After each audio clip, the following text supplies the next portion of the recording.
Exercice 7, page 40, que nous commençons tout de suite. Dans la question 1, on vous demande d'exprimer la conductivité sigma de la solution dont il est question.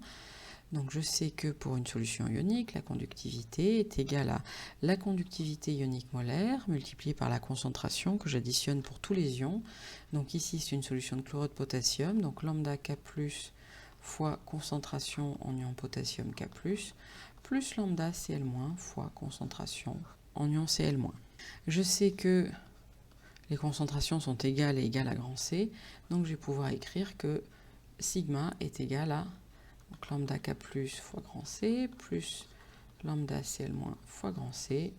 La conductivité est égale à C facteur de lambda K+ plus lambda Cl-.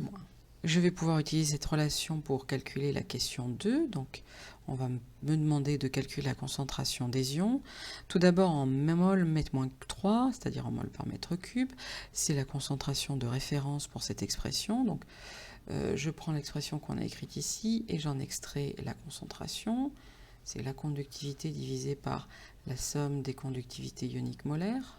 Et si je fais l'application numérique, ça me permettra de trouver directement une concentration en mol par mètre cube. Donc, je sais que la conductivité est de 1,04 fois 10 puissance moins 1 dans cette solution et je divise par la somme des conductivités ioniques molaires pour le potassium plus pour l'ion chlorure et je trouve une concentration égale à 6,94 mol par mètre cube.